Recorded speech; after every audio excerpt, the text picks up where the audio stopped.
The hunger is a physical thing, a hollow space in the gut where a stone grinds against the spine. For the Stonefall clan, it has been the only constant for 2 moon cycles. The rains failed, the herds of horned faces moved on, and the earth has given up nothing but dust. This is the brutal reality of prehistoric life, a constant, gnawing attrition that grinds down hope before it grinds down bone. He stops, leaning on his spear, a 2-love osteode on Tokeratic technology, its dip a sharpened shard of Allosaurus tooth and breathes in the hot, still air. And that is when he smells it. It is not the familiar scent of carrion, the sharp tang of a single kill left to the sun. This is different. This is the smell of a landscape dying. It is heavy, thick, and overwhelming. A primordial soup of blood and viscera on a scale his mind struggles to process. It pulls him forward, a grim and undeniable summons. He follows it down into the gully, his bare feet silent on the cracked earth. The smell grows, becoming a wall of scent he has to push through. Then, he sees it. At first, it does not register as an animal. It is a landform, a fallen hill of grey, cracked hide, a mountain range of spine and rib. A god has fallen from the sky. The creature lies on its side, its neck, as thick as 3 men, stretched out across the gully floor. An eye, a placer of black, glassy stone, stares unseeing at the indifferent blue sky. It is an Argentinosaurus, the greatest of the sauropods, a beast whose thunderous footsteps would shake the very bones of early humans in their caves. Now, it is silent, a vast, silent continent of meat. Kale does not run back to the clan. He stumbles. His mind, starved and weary, cannot contain the magnitude of what he has found. It is salvation and damnation, wrapped in a single, colossal package. When he reaches the caves, his words are a hoarse croak. The clan gathers, their faces gaunt, their movements slow. They follow him back, a ragged procession of ancient humans armed with little more than sharpened stone and desperate courage. They arrive at the gully and stop. A collective silence falls over them, a hush of absolute unprimal fear.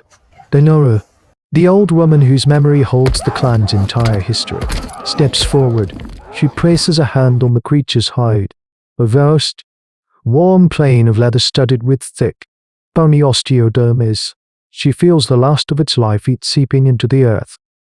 The Great Mother has provided, she whispers, her voice raspy, but her gifts are never free. Her eyes scan the horizon, looking beyond the mountain of flesh. The scent that brought them here is a dinner bell, and they are not the only ones who will hear it ring across this prehistoric world. The work must begin now. Every sliver of meat they can carve is a day of life, but every moment they linger is an invitation to the true kings of this age. There is no ceremony. The awe is replaced by a desperate, frantic energy. The clan descends upon the colossal carcass like ants on a fallen fruit. Their movements a testament to the brutal efficiency forged by a lifetime of scarcity. This is human evolution in its rawest form, the application of intellect to a problem of impossible scale. Their small flint knives, honed to a razor's edge, are useless against the thick, armor-like hide. They scrape and skitter across the grey expanse, barely leaving a scratch. It is Kale who finds the solution. He remembers a hunt, many seasons ago, watching a pack of Allosaurus stare at a wounded beast. They did not attack the back or the legs. They went for the belly, the soft, vulnerable underside. Using the dead sauropod's own colossal leg as a ram, he and 5 of the strongest men climb onto the body. They move to the creature's abdomen, where the skin is thinner, stretched taut over the massive cavity of its gut.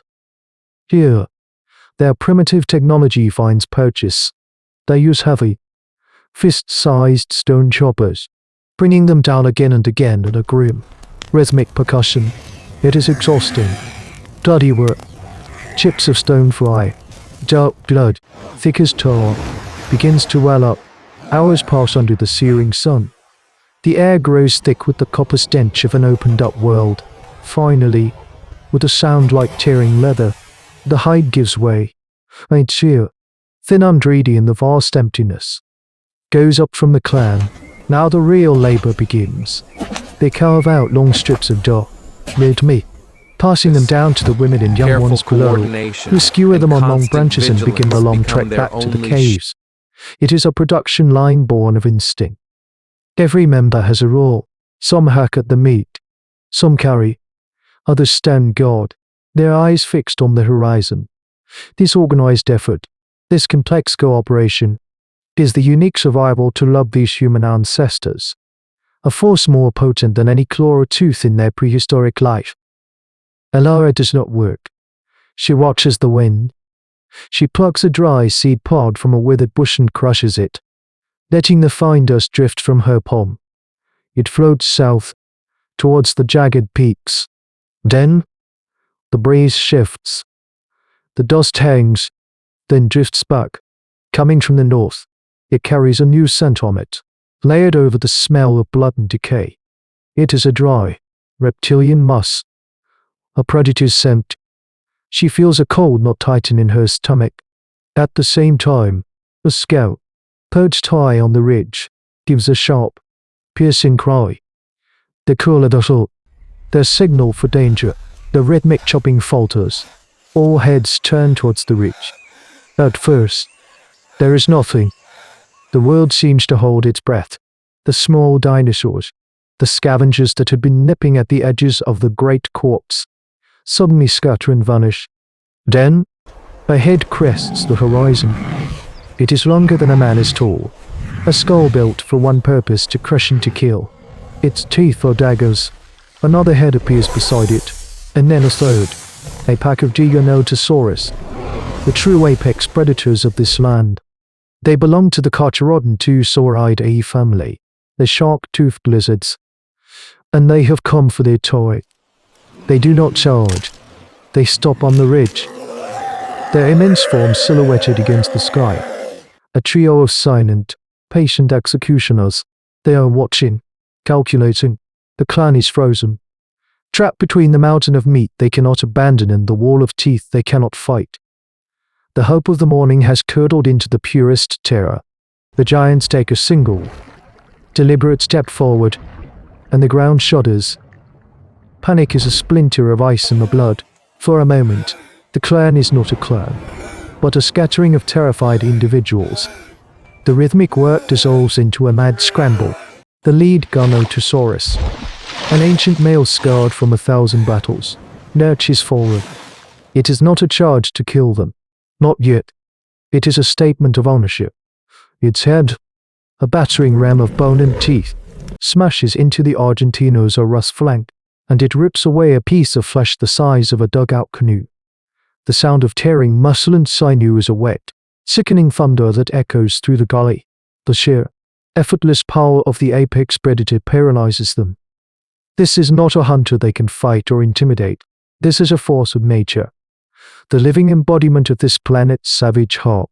The caves are too far. To run is to be cut down in the open. Kayla's mind, sharpened by desperation, sees the only path. To the rebs, he bellows, his voice raw. Inside, into the bones. He shoves the younger hunters towards the gaping hole they carved in the sauropod's belly. It is a horrifying choice to climb inside a tomb to escape the jaws of death. They scramble through the slick membrane and into the cavernous space of the chest cavity. The great ribs, each thicker than a man's torso, curve around them like the pillars of a blood-soaked cathedral. They are inside the mountain. The air is thick, suffocating, a miasma of blood and internal gases. Outside, the giants begin their feast, their deep, guttural growls vibrating through the bone cage. One of the massive heads lowers to the opening. Its eye, a baleful yellow orb, peers into the gloom. Coat, foul breath, smelling of rotten ancient meat, blasts over them. A young woman screams, a sound quickly muffled by her mother's hand. The head withdraws, frustrated. The opening is too small for its immense skull. For now, they are safe. But the dinosaurs are intelligent. The scarred male circles their refuge. its huge claws scraping against the bone. It bites at a rib, and the entire structure groans. They are not in a fortress. They are in a trap that is slowly being crushed. Elara watches the beast. She sees its focus, its brutal patience. They cannot wait it out. Their survival skills are useless against this. She looks at the faces around her, streaked with blood and terror. She sees the small children, their eyes wide. Then she looks at Kale, and in that shared gaze, a lifetime of understanding passes. An altruism point in the grim ledger of hominid history. She takes one of the long carrying poles, its tip already slick with flammable fat from the sauropod's gastrolia. The belly ribs they'd cut through, without a word. She thrusts it into the small, sputtering fire they had managed to build inside their shelter. It catches, erupting into a crude, smoking torch. Before Kale can stop her, she is gone, a small, defiant figure scrambling back out of the opening. She screams, "Vai!" Piercing cry that cuts through the sound of the feast. The scarred male turns its massive head. It sees the dancing flame, the small, defiant mammal. It is an annoyance, an insect. Elara hurls the torch at its face. It strikes the giant's snout, a fleeting spark against a mountain. But it is enough. The Giganotosaurus lets out a roar of fury and annoyance, and with a single, swift, almost casual snap of its jaws, she is gone. The sacrifice is instantaneous. But it is not in vain. The alpha's attention is broken. It turns to the new, dizzy meal. Its focus shattered. The other two, drawn by the commotion, begin to squabble over the remains. The unified, intelligent assault has become a chaotic feeding frenzy. Inside the ribcage, the clan huddles in silence. Price of their survival afresh, unpayable debt. They have meat that will last a year, but the taste is already turning to ash in their mouths. They did not win, they endured. In the days that followed, the clan worked in the shadow of the feeding giants, emerging from the bone-white cage to carve away what they could while the predators were bloated and sluggish. They paid the tyrant's tithe, leaving the bulk of the kill to the kings of their age. What they carried back to their caves was more than just preserved meat. It was the salvaged remnant of a brutal lesson etched in blood and bone. They had faced a god, sheltered in its corpse, and paid a living price to the demons it attracted. This act, this desperate gamble, became a foundational story whispered around their fires. It was the birth of a new kind of human thinking, not how to conquer, but how to cleverly coexist with the titanic and unforgiving forces of their world. It was the understanding that survival is not always a victory, but a transaction, and that the first structures of our civilization were not built of stone, but of the bones of fallen giants. How much of our own defiant spirit is owed to those who first learned to see a fortress where others saw only a tomb? And how often have we, their descendants, survived by offering a sacrifice to the monsters at the gate? This is the chronicle of intelligence, clawing its way into the light from under the shadow of thunder. But the world is more than just earth and teeth. It is also water, deep and dark, and new gods are swimming there.